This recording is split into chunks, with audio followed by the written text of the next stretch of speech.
To Grandad, Love Jay. I saw a film today, old boy. The English army had just won the war, and somewhere in the jumbled joy, the victory, the agony of the birth of peace, there you stood, cap askew, standing at the corner of a cobbled avenue. You wore a different face. Your uniform was different too, but you were definitely you.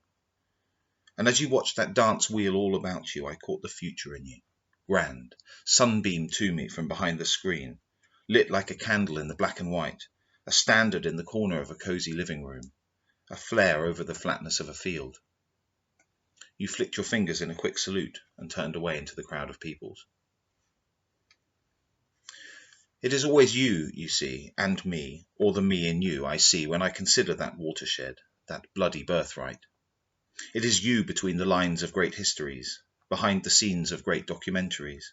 Your voice over the kitchen table with a slice of marmalade in measured tones telling a world of war.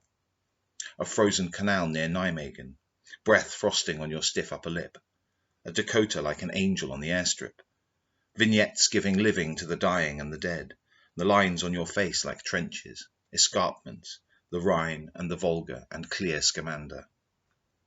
And I, ardent for your glory, hanging on to every story like a birthright, an heirloom from the days of doom, remember how you held my hopeful hand and told me I would never have to fight.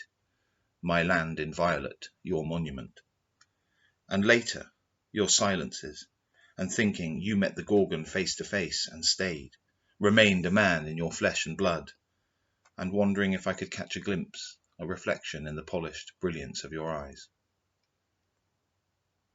But if as a child I looked into you in search of a hero's scars to share, a hero's spirit cracked open, laid bare, for the sake of the myth I missed the man, the frailty and the gentle hand, the strength in holding strength behind the bars of an elegant, civilized mind. I missed the nobility that was not earned on the battlefield with the blasted and the burnt, but in the moments of a lifetime's knowing the constant revelations of lifetime's growing. The dignity of tea time in a garden chair, of a fresh shirt and tie and clean underwear. The education in a walk in the park, the virtue and the valour in a quiet remark. I had not yet learnt how not to look for the climax, the end at the beginning of the book. Had not yet learnt to seek the peace, the loves that endure when the rages cease. Had not yet learnt just how much more you had to teach me than the fury of a war. And now everything is finally different. I would have asked you, you see, what you see in me, the fruit of the tree from the fruit of your flesh, me standing or sitting by you or oceans away, what you would say to the man before you, to my being there, if I told you everything. But you have seen it all, heard the melody of life through its rise and fall, heard the angels sing, heard the demons preach, taken arms across a troubled sea, taken consolation from poetry, brushed dust from your cuffs and begun to teach. Stretched for the truth, for a collected works, for a pen and a peppermint, a pitchfork and the penultimate chip, with a wry apologetic grin, and a little sauce to dip it in.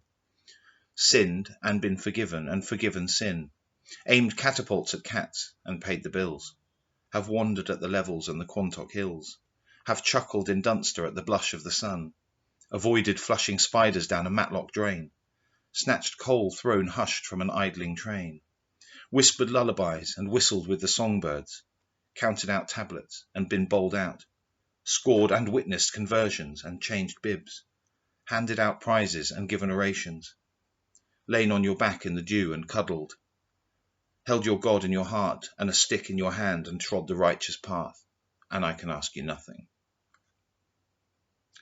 But I can tell you this, old man, and listen then, if you have ears. If you are beyond questions, you are not beyond our love.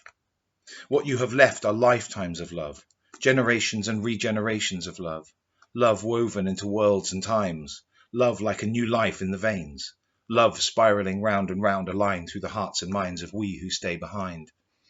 If you are beyond us, you are not beyond our love. And there is a love beyond our love. There is one who has been waiting for you, lingering lightly behind the screen, patient for you beyond the curtain, beautiful, constantly, endlessly true. For you, she is as she was for you.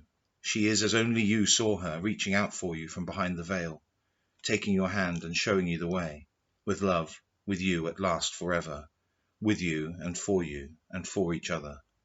And in death now there shall be no parting, and the rest is silence, the rest is peace.